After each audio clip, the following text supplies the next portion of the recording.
Welcome to our series, Evenings with Sraddhalu. And today we continue this idea, more than an idea actually, Sraddhalu's experiences on free energy and space travel. Mm-hmm. So you were going to begin with a story for us. Yes, right. The last time we discussed the technologies of being able to overcome gravity, which these beings coming from other planets seem to have developed, which we also saw that on Earth, scientists have been exploring these since the 1920s at least, and maybe even earlier, and the technologies have been developed, have been even mastered on a certain level in the military programs, but then they have been suppressed for various reasons. And allied to the technology of overcoming gravity is the technology of drawing free energy. Well, we use the word free because it's not energy that you have to pay for to buy a fuel. All of our current human society has organized its energy needs around fossil fuels. At least that's how they are called. They may or may not be always fossil necessarily, but it's oil from the ground which is being drawn out and then burnt to drive your cars or to generate electricity. And you have a few variants which involve dams, damming rivers which create electricity, or nuclear energy, which is also extremely destructive, even more destructive than fossil fuels. Some solar in the deserts of America. A little bit of huge solar areas, energy. but And I remember when solar energy was being encouraged in the ashram, that was part of one of the programs that Mother had for Aurobindo, because she saw that direction for the future. I remember at that time it was considered such a novelty that mainstream would look at solar energy, oh yeah, let them do their own little thing while we do the real thing. And nuclear technology was being promoted so powerfully at the time. And here in the ashram we had this whole unit for solar energy research. And Dr. Chamanlal Gupta was at that time one of the, or probably the most reputed person, most respected in this field in the whole of Asia. And so when the Indian companies, Tata, wanted to develop the Tata Energy Research Institute, they approached him. And he said, I have one condition, I won't leave the ashram. So they built their entire research institute in Pondicherry just because he was here. And he was of course consulting for Aurobindo as well as for the ashram. And he is one of the most reputed scientists in the field even today. But she wanted this for Aurobindo. And there's an interesting thing she said about nuclear power. She said that the atom is something which nature has taken a very long time, billions of years, to build. And to break it is to go against the will of nature. Now this is the vocabulary she is using. And later she explains some of it. She says that when they break the atom, the habit by which nature holds it together, that habit weakens. Now this goes back to a very deep principle of science. You see, when you look at pure physics, you go down all the way to subatomic particles. The question could be asked, why are the particles the way they are? Why do they move the way they do? What makes for those laws? And we don't have an answer. That's how it is. And Sri Aurobindo explains that these are habits of nature. They are grooves along which nature has created a habit of movement of energy by repeating it everywhere in the universe for so long that it becomes the norm, instinctive. And so when you reverse that and break the atom, you are weakening that habit. And so Mother's observation, she says, well, it's harmful. And then she says, as an afterthought in a positive direction, she says, well, perhaps it will lead to a creation which will be even more plastic because of the weakening of the habit. Fission, not fusion. She did not use those words. She just inclined herself towards something which goes in the same direction as nature, to unite atoms rather than break atoms, Exactly. which is fusion rather than fission. But this observation is interesting, that the weakening of this may lead to a creation which will be more fluid, more elastic. because you've weakened the rigidity in nature. And so it's as if the supramental force can use anything. There's another example though. She wanted solar energy, obviously. She said, taking energy from above is the right way and not from below. Now this is very interesting as a symbolism. When you dig into the earth, what are you digging to? Well, the dead fossils, the dead plants, the old, million-year-old thing. It's the past, it's the inconscient. Dying, dead, inconscient, which you take from below to fuel your life.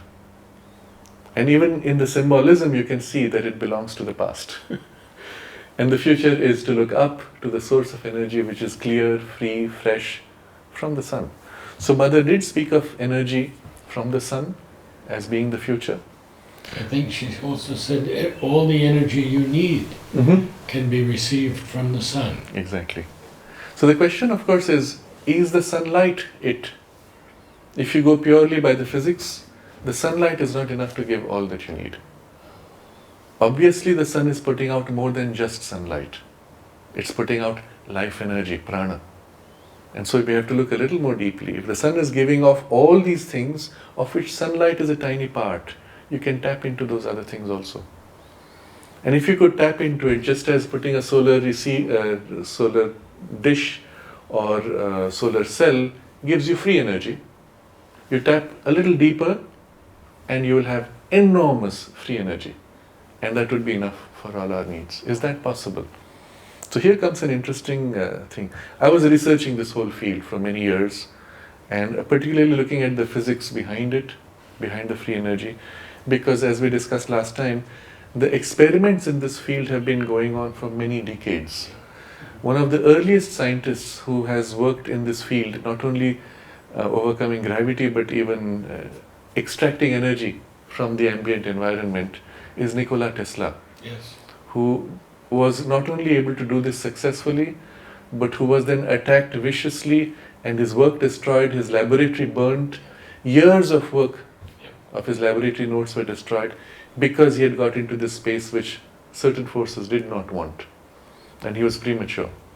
Later on, once he had crossed a certain threshold of inventions, where he literally created everything that we have today. Let me elaborate on this and I come back to this point. All the electricity you use, the entire generation system, to your AC motor, to the three-phase power supply transformers in between, neon lamps, CFL lamps, short of LEDs, but all the other light systems, all were invented by him. Robotics, radio wave communication, and a very sophisticated kind of information to be transmitted with multiple channels of data being transmitted. All of these were demonstrated by him. He demonstrated also some of the other things which were outstanding, which were so far out as experiments that people at that time didn't understand what he was doing.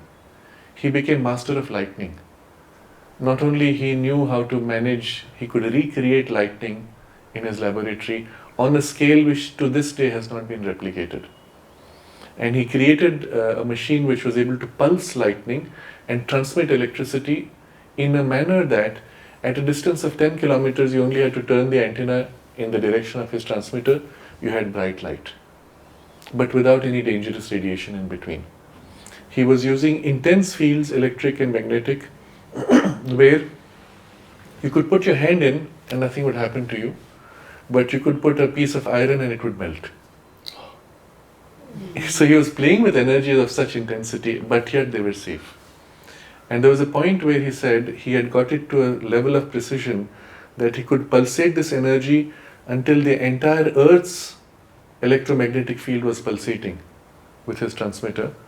And so he could radiate energy to any point of the Earth at will with practically zero cost. And a single waterfall would be enough to run his device and provide energy for everybody. That's when his transmitter, which he was working with, was taken over, broken and destroyed. And so at that point he withdrew. And he made an interesting observation. He had literally built up the entire electric age. As I said, even today everything we use is invented by him. And he said, the present belongs to you, but the future belongs to me. He continued to develop instruments, experimenting, but he didn't bring it into public domain. He announced what he had done. He had patents registered, but most of them even today are classified. Some of them are still available, which are more mild, but the more dangerous ones have been classified, but they were being developed by him. And so all of that goes into this domain which he recognized was too far ahead of the current human development and age. And so he accepted that reality and just continued his work.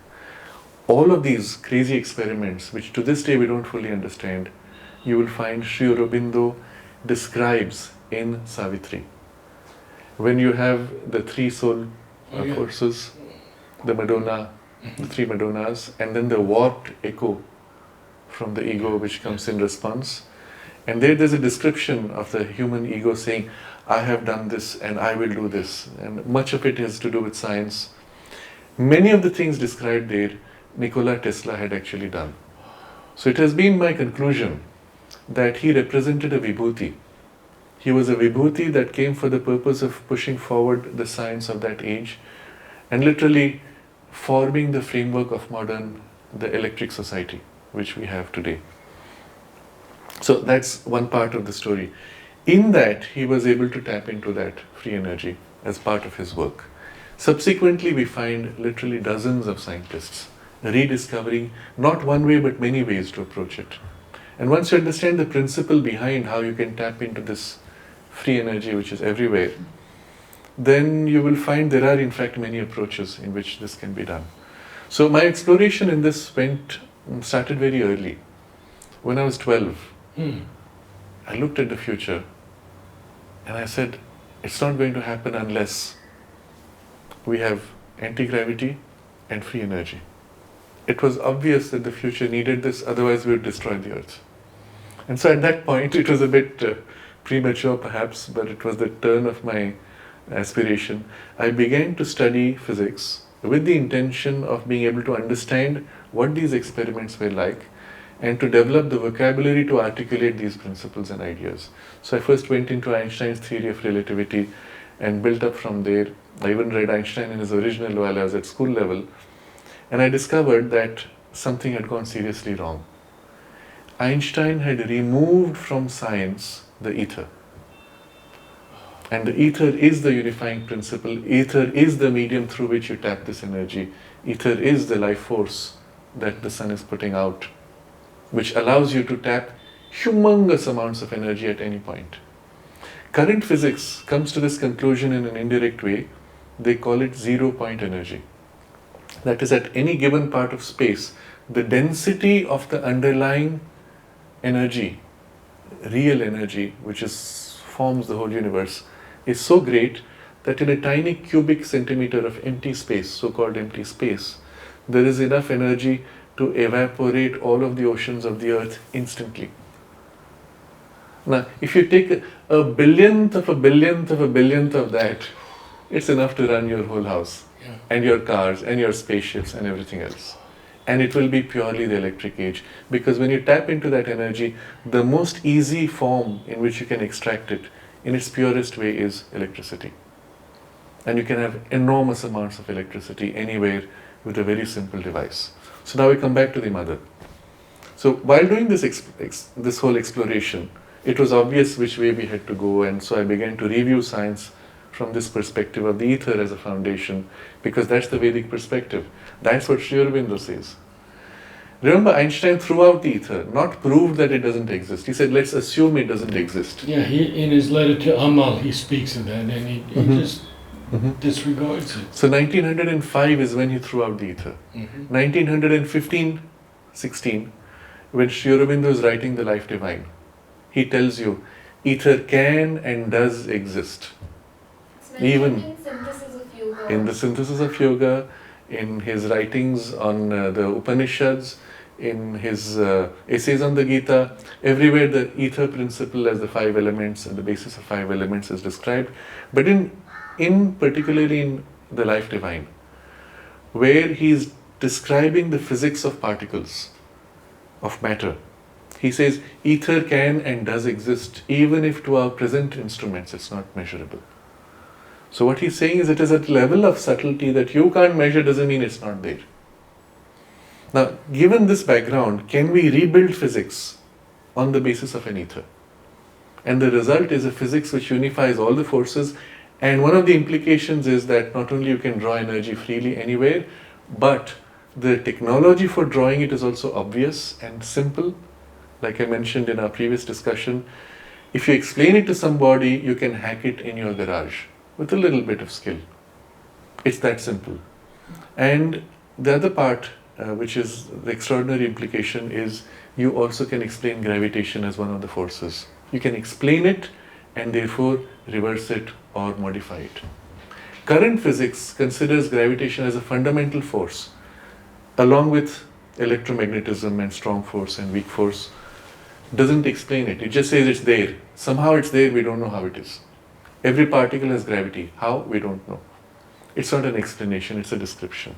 But when you go back to the etheric foundations, and in the way Sri Aurobindo explains how the 5 elements emerge, he tells you the secret of all forces, how they emerge. And with that knowledge, you can literally modify gravity or recreate it or intensify or reduce or whatever. That knowledge is there in Sri Aurobindo's writings, and it's something which we have to someday enter into and perhaps even develop for its implications. But so I come back to the mother's observation. While doing this research, I said, somewhere we must have had some insight that the mother makes. So I asked a few of the old sadhaks, did you ever discuss with the mother about the future of energy and so on? And I found one sadhak who had, and that was Pranabda. He was one of mother's attendants. And when I asked him this question, he said, oh yeah, that's true. I asked the mother, or mother said this. And she said, in the future, this is how he put it, in the future, we will not need these electric wires. If you go back to Pondicherry of that period, every road had these pillars, pillar posts with 3, 4 or more wires, which brought the electricity to your house. This is the case everywhere on earth in those days. Subsequently, the cables went underground, but they're still there. You need cables. Where is the electricity generated? A few thousand miles away. From there, it has to be transmitted all the way here with these high voltage cables hanging, conversion of transformers, etc. But you are far away from the generation. And of course, you have to pay because it has to come to you and you can measure how much comes. You have to keep paying money. So mother's observation was, in the future, all of this wiring will not be required because every house will have its own source of electricity. And then she said, it'll be a box about this much, this size. It'll give all the electricity you want. And then something more, she said, it will emit a bluish light. Now what was fascinating was, in my research, I had come to one of the conclusions that in order to tap into this, you had to use high voltages to pulsate the ether, to be able to extract energy from it. And one of the side effects of that high voltage is a bluish corona. And there you had mother saying, a bluish light around this little box this size, and Pranabda showed me like that, So what's the size of that? Like a typical stabilizer which you may have at home, one audio player, amplifier, that's about the size. You plug it in somewhere and it powers your whole home. Wouldn't that be wonderful? And the technology for this has been already discovered. So now I'll come to my explorations further. I looked around on the internet. I studied all those people who had claimed to find it, went into their patents, some of them, went to the descriptions. Some of them tried to hide the secret because they thought they can make money out of it. So a few things were there, photographs were there. And among them I discovered one, and this I discovered in the 1990s. Internet was just fresh. And there was a community in Switzerland where there was an inventor who had developed a machine which gave off electricity, and it had 2 spinning discs. And they had put up the video of it at that time. So I remember seeing the video, and then they took it offline. And I said, well, I wish someday I could go and meet that guy. And at that time I was never traveling out of Pondicherry. So many years later, I think it was 2009 or 10, I was invited to a program in Switzerland. It was my first trip to Switzerland proper. And I told my hosts, I'd like to go to that place if it's possible. I had no idea of distances. It turned out that place was barely 20 minutes away from where I was. But my host said, "Oh no, that's very far away." Now, I didn't realize, Switzerland is so small, you can drive from one end to the other in 3 hours. For them, half an hour is very far away. And there was some confusion. They said, "Oh, but that's a community, they are weird people, we don't have anything to do with them, we don't respect them." And it was a spiritual community, which was not of the conventional religion of Christianity of the space. So they considered it weird. So I said, well, okay, I was totally dependent on them. I said, okay, that's how it is. The next year I had to go for some other program. And this time it was somebody from Auroville who was helping to organize. And I told her, if you can, I'd like to go there, to that place. She wrote to them. They said, oh, we don't allow visitors. That's a spiritual community. They have had enough of people harassing them. So I said, we don't allow visitors. Then she wrote saying, no, we are coming from a spiritual community. And this is the background of Auroville and the ashram. So, and she sent a photo. And they said, yes, you can come. So that was my first visit. It was a community called Methernitha. You can still see a little bit on the internet. They are very reclusive, very protective, and for good reason, as you will see what happened. So I went there and I had no idea what to expect. It turned out the person who invented the machine was the head of the community. It turned out he was an extraordinary spiritual being. Extraordinary in his attainment, in his realization. How old? When I met him, he was almost 90, perhaps 89, 90. No, he was already 90 past, 91, 92, because he died a year later. So I meet him, and the experience in contact with him was so extraordinary. And then he pulled out the machine and placed it before me. The machine which he had made, there was a small version and a big version. The big version they didn't have, or they didn't show, but the small version he showed me, and I could study it, and it was so simple. It is so simple, like I said, you can put the diagram online and people can create it in their garage. It's that simple. And all you had to do was push it. There were 2 discs, push it, counter rotating clock, one clockwise, one anti-clockwise. The counter rotate and it gives off electricity. This little device was giving off 300 watts and the bigger version was giving off 3 kilowatts. That's enough to run an entire house. You start it running and it keeps going, and that's all. You don't have to do anything. No fuels, nothing. Pure electricity. So when he showed it to me, he said, "You're very courageous to come here." And I was wondering why he said that. And he said that they had been so ostracized that initially he used to show his machine freely. That's how all the internet reports came. And at some point, the Swiss military raided their community as a way of threatening. And then somebody from NASA came and told them that if you value your comfort, threatened them basically to stop this. And so he said he had withdrawn the machine completely after that. And then he showed me the little model. At the time when he showed me, it was not working. And I could see why, because these 2 discs which were counter-rotating were tied with something like a rubber band. And the rubber band had come loose. So I wanted to set it right, and I would have been able to see it work, but they wouldn't allow me to touch. So I said, okay, that's good enough. I saw it and that's good enough. What was interesting is, that time when I met him, of course, it was an overwhelming experience because of what he radiated in his presence. And it so happened I had 1 month later, another invitation to speak at a yoga conference in Switzerland. And so I said, well, when I come for that, I will come and meet you again. And I went a month later. At that time that he was not well. So he was very aged and he would literally drift off into sleep because he was so tired. So we were sitting there. I was hoping to have a greater interchange, discuss the machines, but by then I realized this is not just a scientist, he's first and foremost a spiritual leader. And so we were sitting and suddenly he nods off. And so I wait. After a while, I said, all right, if he's sleeping, meditating, I don't know what, I will also meditate. So I closed my eyes and I invoked the Mother's presence and Sri Aurobindo. And as I concentrated, I felt the contact with their presence. And in the moment that I felt the contact, this man opens his eyes bright and says, "Your friends are most welcome here." And I'm in 2 minds. Is he speaking about my friends like the people I know, or he's speaking about this. And I assumed it's that, but nobody I've met so far talks of things of the higher world as if it's a day-to-day conversation.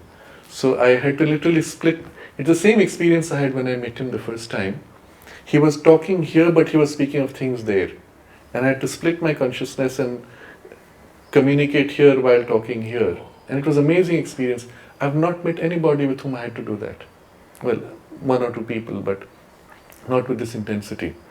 And he was doing it consciously because he was living like that on these two levels at the same time. It was an amazing experience.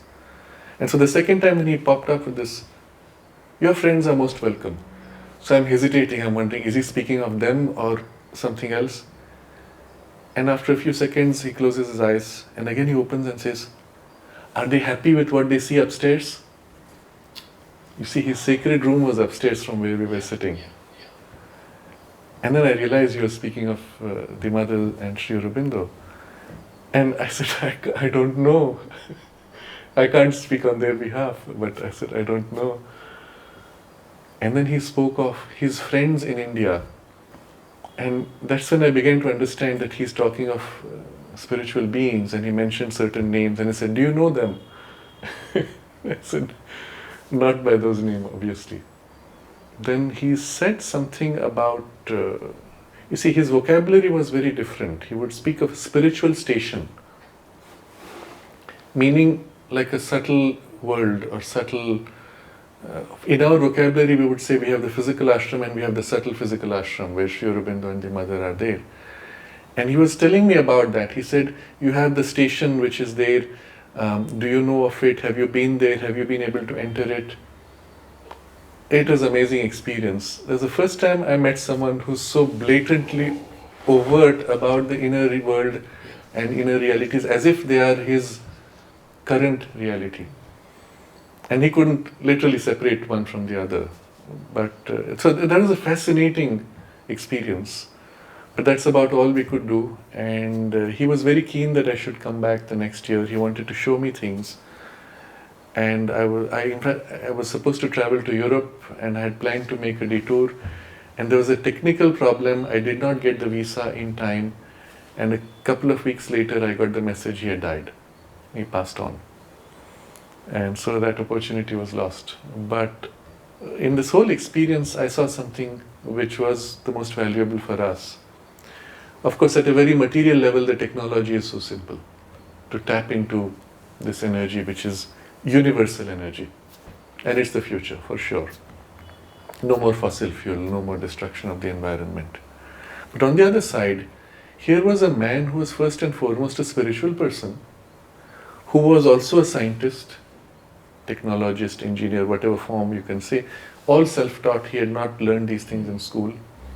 And when he was asked, how did you make this? Because scientists said, we don't have this knowledge, how did you get it? He said, you only have to ask nature. And nature will give you all the secrets that you want. And he said, I asked nature and she showed me how to do, and that's it. This is what I've done.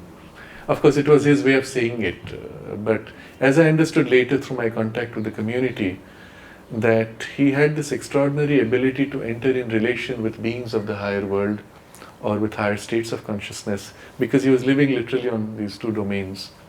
I heard some amazing stories from people who were there around him. Obviously, they had all gathered because they had this unusual experience with him. So one of them said this. As a young girl, she met him for the first time, and he asked her, have you ever seen an angel? And she said, no. And then he asked, well, can you imagine what an angel would be like?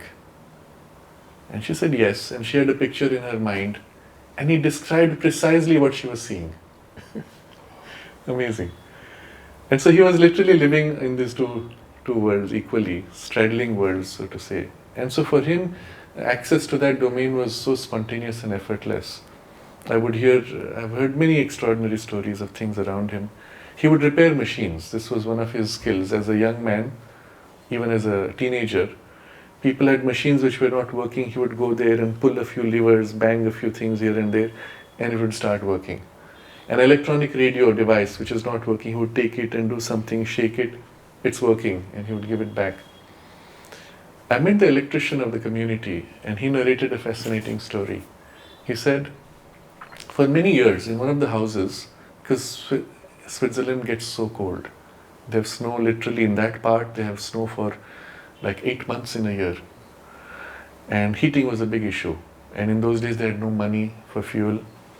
So he had, because he was handling the electricals himself in the early days, he had plugged in wires and developed a whole system, and they had electric heating in certain rooms. So many years later, after he had done this, the official electrician of the community then, who had taken over the work, he was called because some electrical connection wasn't working.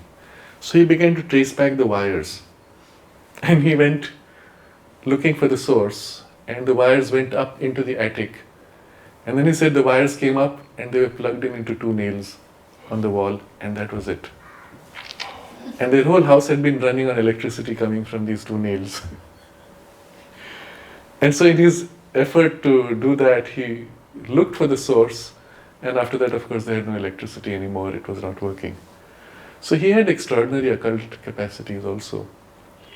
But what it teaches us, and this is the point we should look at, that the knowledge is there. If you bring it into the vocabulary of Sri Aurobindo and the Mother, the new world which is waiting to manifest is right here. It's waiting at the gates. All it requires is for us to make the effort to reach out and to receive what is trying to manifest. And these are extraordinary gifts which belong to humanity, which are meant for us, not just for our future, but in our present. It's only the future because we are busy living in the past. If we simply make the correction of beginning to live for the future in the present, then everything is waiting for us, including the necessary technological knowledge, the sciences, and even other deeper, I would say, occult, what is occult to us, but which is to be the revealed knowledge for the future. It's all there waiting. There are conscious beings who represent this knowledge or these powers, who are waiting to serve humanity, and all that is just waiting for us. If only we choose to break away from the past and live for the future now. And that was what Mother wanted us to do here. You remember for the ashram she said, and then for Auroville, she said, I don't want you to repeat what others are doing, because they're already doing it. What's the point? You must try to do what others do not believe is possible, they cannot imagine is possible. That's what we should be imagining and trying to do. And so she was always working for the future, living in the future. And we should do that now. Savitri says, let us go back to this new world, which is changed but still the same. And that is, Yes. yeah. The question here is, if time travel is possible, how does it affect our reality? Can we go back in time and prevent the assassination of John F. Kennedy or 9/11, for example? It's an interesting question. But is time travel possible? Yes. That's the question we have to first ask. Is it possible? Is it even possible? So we have to understand the levels of reality. At a physical level, what is done moves into the past. We are living in the present, and there's a future which is unformed, there's a past which has receded. But associated with the past are all the possibilities which could have worked out. Associated with the present are all the possibilities which tried to happen but couldn't. And associated with the future is all those things trying to happen which might or might not. And so if you look at the big picture of all these possibilities in the one Brahman, they all coexist in the Brahman. So if you shift out from the most dense material plane a few grades up, even in the subtle physical, you can access things of the past, view them and even experience them as if they're happening now, except that you don't know whether it is the thing which actually happened or the thing which tried to happen. And this is the point Mother makes about seeing into the past. It's difficult to distinguish unless you have the deeper spiritual sensitivity, discrimination, intuitive discrimination or psychic discrimination, to make out what was the thing which happened or what were the strong impulses which tried to happen, and so leave an impression, because you've already moved a grade off from the physical. And the higher you go, the more fluid you are perceiving things, and the more possibilities you see, both for the future as well as for the past. So if you have a means to semi-dematerialize yourself, let's say a few grades off, as many of these devices do when they travel at great distances, then you have also the access to the past or even to perceptions of the future. But they remain in the domain of possibilities which were there as strong imprints, even for the future. But you are not changing the physical reality. You cannot go back into that which happened to modify it. If you go in that plane, then you are only experiencing things on that plane off from the physical. You cannot change the physical reality of what happened. So that's part of the difficulty of, or the worthlessness of being able to go into the past. You can't really change on a physical level, but of course you can experience many things and play with those realities. What is possible though, and this is part of the interesting possibilities for the future, once something has been, even in the past, it leaves an imprint. And if some of it exists even in the subtle physical domain or in the vital worlds, one can bring it back into materialization in the present. So it's even possible for us to rekindle, reawaken the dinosaur, which is now extinct, or the mammoth, which is extinct, by physical mechanism through genetics, but by an occult mechanism by a kind of a materialization. But these things will be, of course, experimented with in the future. Do we not live in the future now? Because the present is immediately gone in every moment. Yes. And the moment the future reaches us, it's gone also. It's no more the future. Yes. But we have, that's why when you consider the future, you have to shift out from the physical world. In the physical world, you're in a very narrow point of the now. But as you move into the subtle physical, you are able to experience the tendencies of the future. And as you move a little further off, you experience much more fluidly all the other tendencies. And so this is what happens during dream. When you go in dream and wander into higher planes, you see possibilities of what might happen. They don't normally always happen, because many things change. But as you come back from your deep sleep, just before waking, you are closest to the physical domain. If you glimpse an event happening, then it is already close enough to the material and is likely to happen. And that's why they say in the yoga tradition that dreams which you have early in the morning, they are likely to come true. Why? Because that's the level closest to the material which you passed through. And so they're close enough to acquire a fixity to make it happen. But even there you can intervene. For example, you see an accident and then you wake up.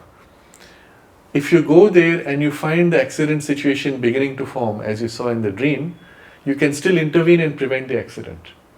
But you had already reached a point where the forces coalesced that the tendency had become vivid enough and fixed enough.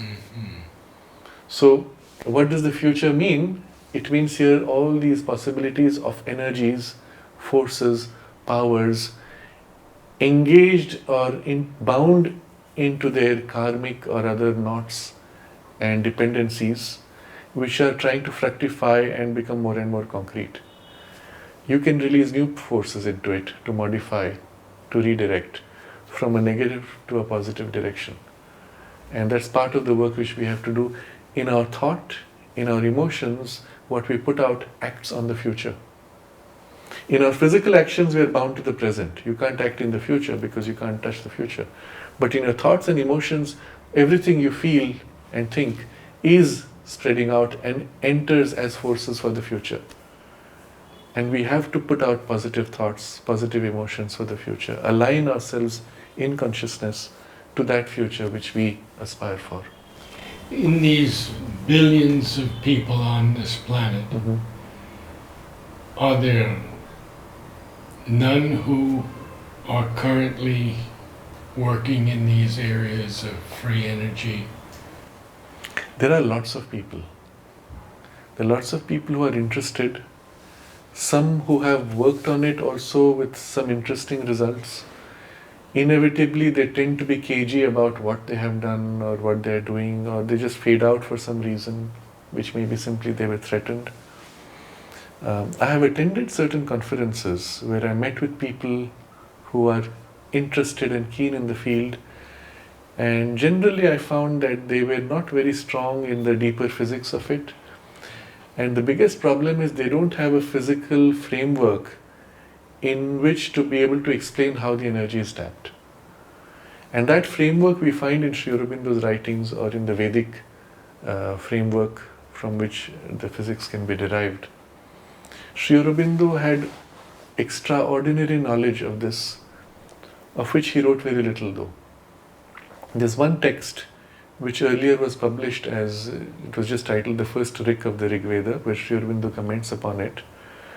And there he describes how Agni operates on 7 levels. There are 7 kinds of Agni. And he describes the working in the physical plane and then on each of the planes with the specific terms in Sanskrit used in the Veda for those levels and their operations. And then he explains how it relates to Vayu and Indra and things like that. And then, having described this, he says, in terms of physics, it means this, and the electrical forces in the sun represent that, and the corona of the sun represents this, etc. And in psychological terms, it represents this. And when he describes the physical part, he says, right or wrong, this is the physics of the Veda.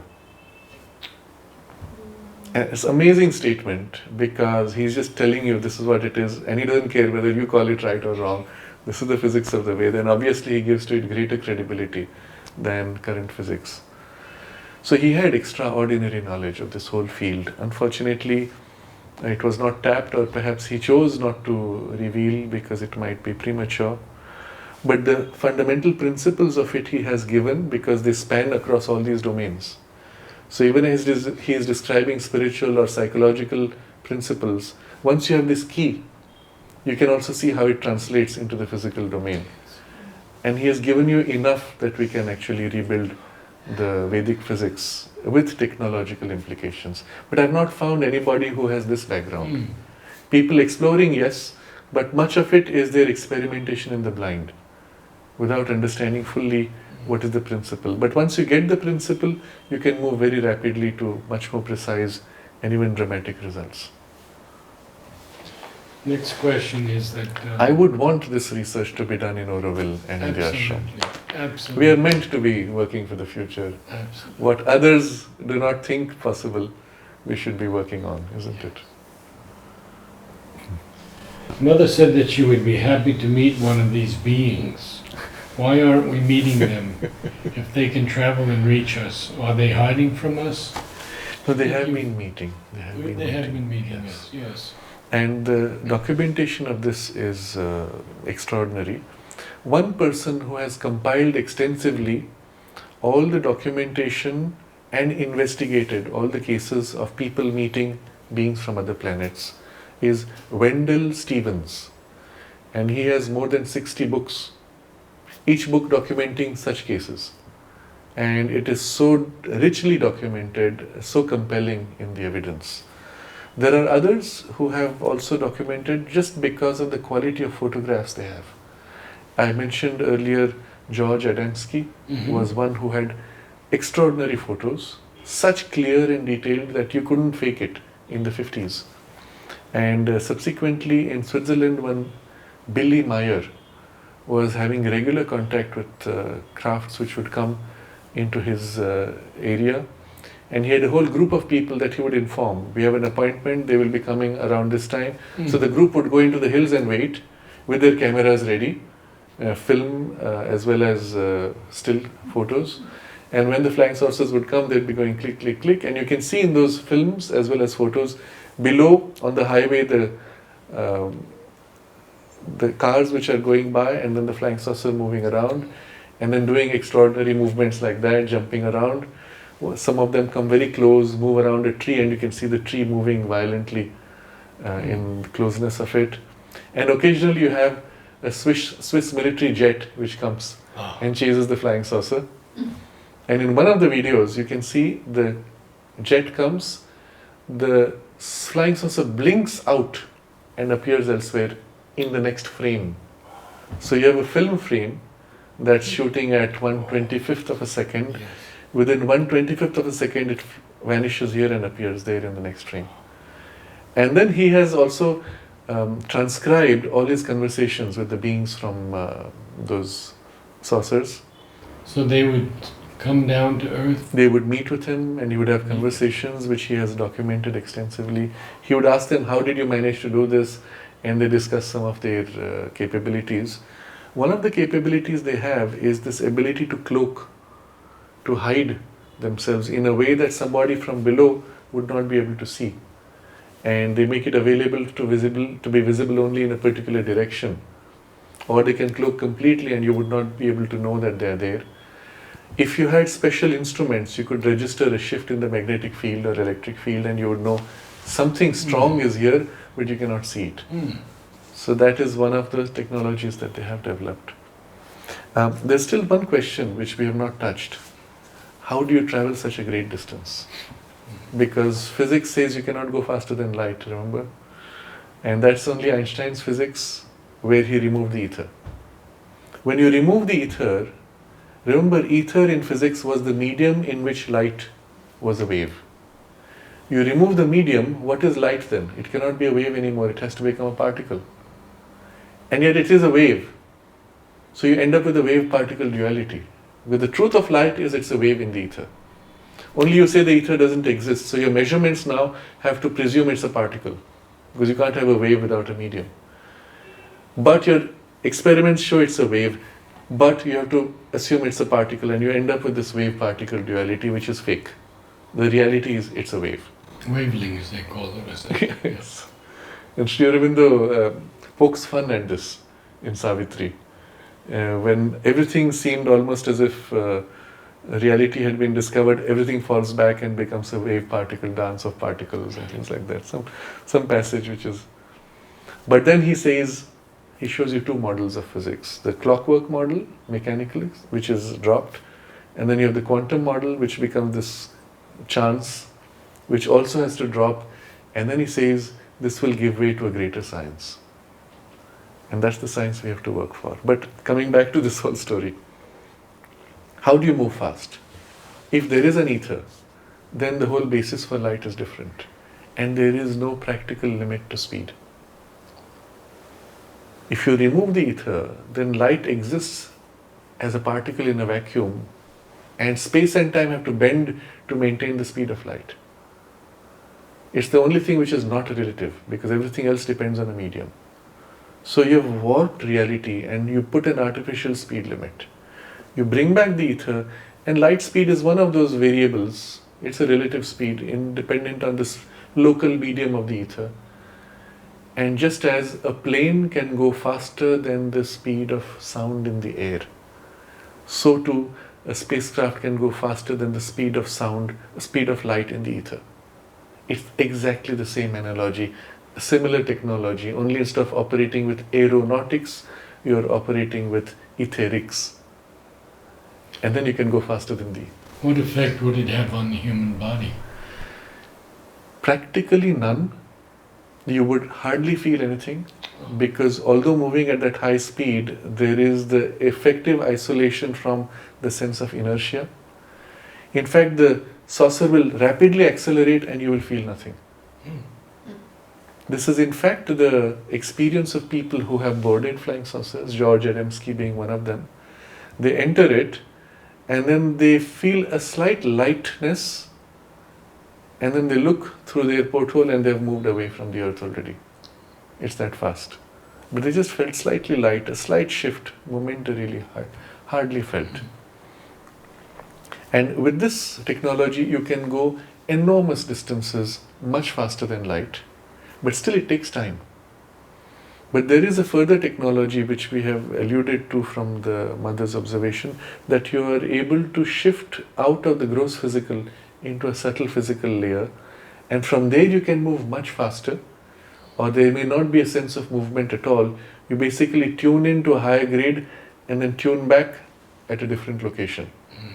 And it's like the teleportation of a physical object, which also we have discussed earlier. when you materialize and dematerialize. So you can dematerialize and rematerialize, and there is no sense of travel at all, but you're there in an instant. The only time required is the time to dematerialize and rematerialize. But all of this is available to us as a humanity, as part of our imminent future, if only we can make the necessary efforts to break free from the stranglehold of the past and move to the future. I have a question here. A researcher named Dr. Stephen Greer says that the extraterrestrials are more developed technologically, socially, and spiritually than us, and says that we can contact them via meditation. He has been taught by extraterrestrials the CE5 protocol, close encounter of the fifth kind. How does it work? Okay. Oh. You know what are the close encounters of the first kind, second kind, third kind, fourth kind? Well, the fifth kind is where you call them and they respond. There's this famous movie, that's where this vocabulary comes from. Spielberg's movie. Spielberg's movie. Close encounters, that was of the third kind, right? Of the third kind. Yeah, where you have a physical contact. The first and second kind are where you see at a distance, but you don't have one-on-one contact. I didn't think much of that movie until the very end, and it was an incredible ending. Extraordinary. Through many such movies, there has been an attempt to prepare humanity for the reality of these things. The initial portion of the movie is a typical Hollywood, we will use the word masala movie, you know, a little bit of spicing and excitement. But then the point of the movie was the point of contact. Yes. With a civilization which is so much more developed technologically, but that's not enough. You may be technologically developed but still egoistically rooted. And if that was the case, then if their goal was to dominate the earth, they would have done it already. But if they're coming in this way and warning us or helping us, trying to help us through a dangerous passage, it's because they have outgrown that and are respectful of our freedom and want to engage on a level of equality with a higher degree, we may say, of spirituality, because at least they've transcended the crude ego. How much more they've grown in consciousness is to be seen, but again, there might be many levels of species in their evolution, but what we do see in many of the close encounters that people have had one-on-one, that many of them seem to be telepathic, that they can sense your thoughts and respond even without your speaking, which shows already a higher grade of mental development. You've moved into the more intuitive consciousness and are able to communicate without needing words or even to project certain ideas. And so the physical, technological development is an independent process from the consciousness process. As far as our human beings are concerned on earth, our technology has moved faster than our consciousness. And we need to catch up. But if consciousness grows sufficiently, then of course even technology can be assisted from a higher consciousness. And even we will be given higher knowledge to develop the technology more rapidly, so that it can be suitable for our current consciousness state. I do believe this is possible for us, even little pockets. But is it dangerous, this growth of technology being great? It is enormously dangerous. That is the problem we have. Because we have reached, for example, the stage of nuclear weapons. But consciousness-wise, we are still fighting as if we would with sticks and stones or blows. Except now you have missiles and weapons, so you don't need the physical hand, you push a button and kill the other fellow while killing yourself indirectly in the process. But you don't care because you're driven by the anger or hatred, etc. So having a higher technology for a lower consciousness is extremely dangerous. So in a way, can it be the nature's way of like suppressing the, Absolutely. nature's way of controlling the technological growth because the consciousness is not Absolutely. responding? So this is a very important point. Nature will try to ensure that we do not prematurely develop a technology which could be harmful for us. But what does that mean? Who is nature? Or through whom does she work? So we can say literally there are beings who look after these things, whose job it is to ensure, to help in growth of science or technology or knowledge, or to pull back where necessary if it is going too fast. And I mentioned earlier about Nikola Tesla recognizing that he had gone ahead of his time and choosing to pull back because he was one of those persons who had that connection with the inner world. And he knew he had crossed that threshold, he willingly backed off. But if someone goes too fast, too far, then there will be forces converging to prevent and even to destroy, if necessary. But finally though, we are always at a balancing point. If you hold back too much, then we stay stuck where we are. It's by allowing a little bit of the danger of the new technology which forces our consciousness to rise up because it's so ridiculous to use nuclear weapons that we don't want to do it, even though we have to struggle with the urge. And so as a humanity, there's always this very fine balance. Sri Aurobindo refers to two inventions which were premature, before their time, and which were therefore also misused. And one is cinema, and the other is a telephone. Interesting. It's interesting to see the implications, what they did to humanity, and in what way it was premature. Mother wanted cinema to be used for assisting the lifting up of consciousness, the growth of consciousness. What you see today is pretty much the opposite, mostly. We'll take a few minutes break. Yes.